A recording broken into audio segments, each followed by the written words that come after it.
Why, hello.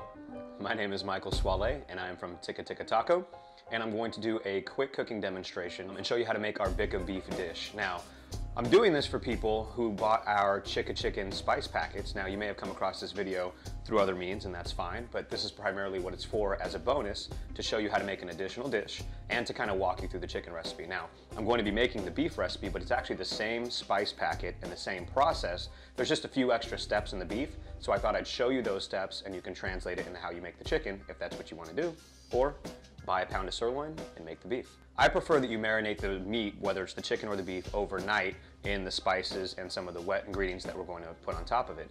However, you can do it as soon as 2 hours before you cook, but don't do it any sooner than 2 hours, otherwise it's not going to have the same flavor. That holds for everything except the yogurt. The yogurt is one of the last things that you put on the chicken or the beef, usually about 30 minutes before grilling it. So, part one of this is to get those wet ingredients that I was talking about ready for the beef. Now, one thing that the beef has that the chicken doesn't is onion. So let's start by chopping an onion. Now, while we were chopping our onion, we were also heating our pan to medium-high heat. And now that it's nice and warm, we're going to lay a base layer of oil down. I use olive oil for pretty much anything, but you could use vegetable oil as well. Then we onionize it.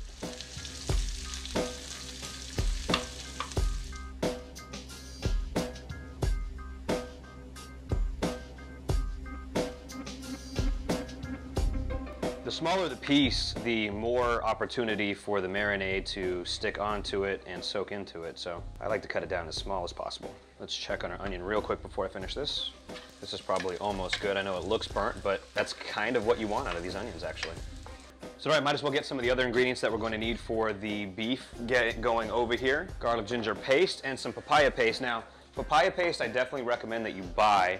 However, I couldn't get my hands on it quickly, so I actually just made some by skinning a papaya about 1/8 of an inch deep and blending that with a little bit of water to create a paste. Now that our onions are done, we can pull them off the heat here.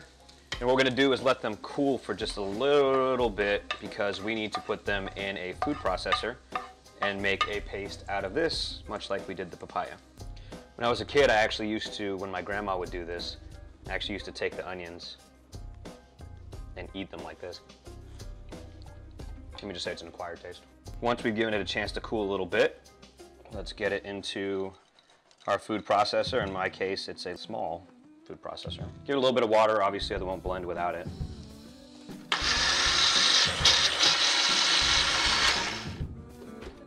And we have a fried onion paste. Hey, you paying attention? It's important stuff.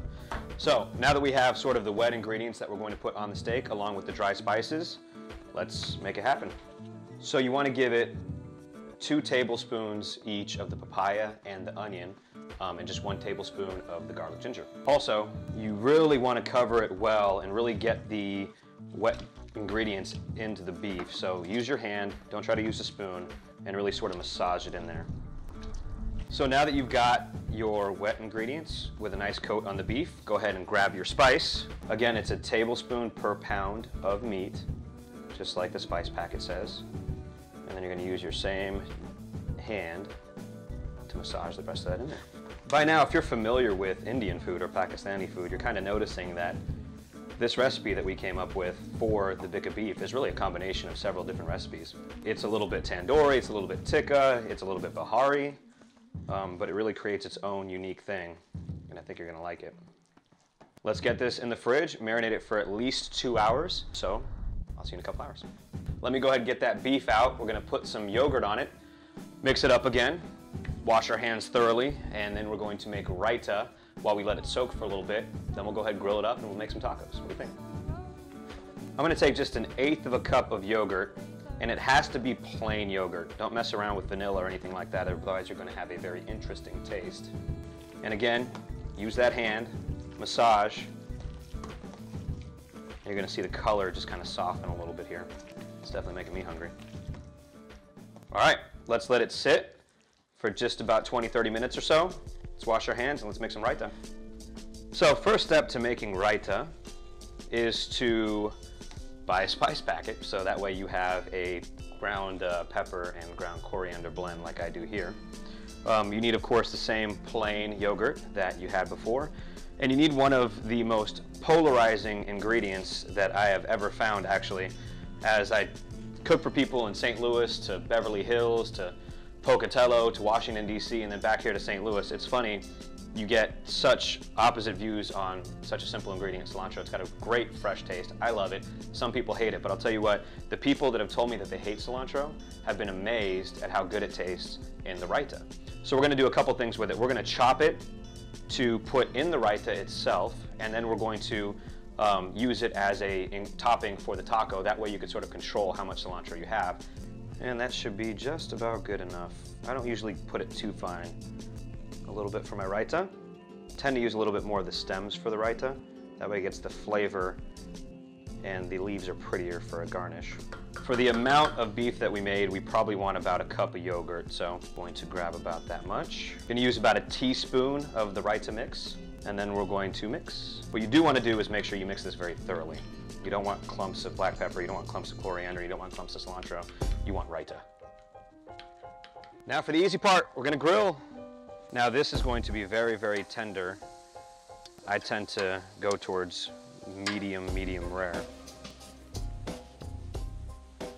Now how long you grill the beef is really up to you. If you want to leave it sort of medium rare, or if you want to grill it until it's completely well done, there should still be a level of tenderness no matter what you choose. I'm probably only going to leave it on here for about 6 minutes. As we flip the beef here, you'll notice it's lacking the char marks because I have an infrared sort of convection grill that distributes the heat. Now if you're using a regular grill, you'll have much more of a cool exterior on your beef because it will have that char on it. Now we're going to go cut it, although really it's just going to kind of melt on us because it's that tender. So one of the last things that we're going to do before cutting up our spinach and our beef is start heating up some tortillas just on a pan, just maybe 20-30 seconds on each side. And while we have those going, we can grab our spinach and chop that up. Let's cube our beef. Now, only thing that really matters here is getting it into bite-sized pieces that you can enjoy inside of a taco. And see, that's really how I prefer it right there, right about medium. Although feel free to cook it as much as you want because it's not going to get tough because of the tenderizing that you've done. The only thing there is left to do is plate it, and for a dish like this, you really have to bring out the fine china.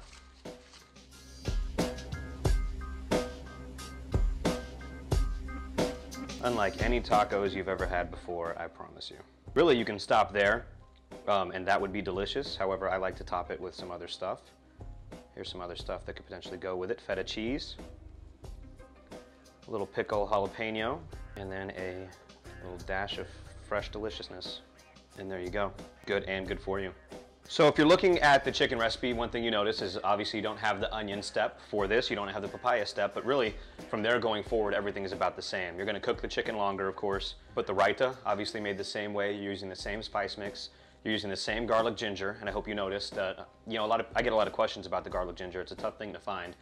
Any Indian store would have it, and some grocery stores have it. Sometimes it's called stir-fry paste, but really it's just garlic paste and ginger paste mixed together. You can always just buy garlic paste and ginger paste, or you can make it like I did the papaya. So, hope you enjoyed it. I'm not going to talk very much longer because I want to eat this, and so I'm going to do that now. Thank you for being a supporter and for buying our spice packets. Hope you enjoy. Love you.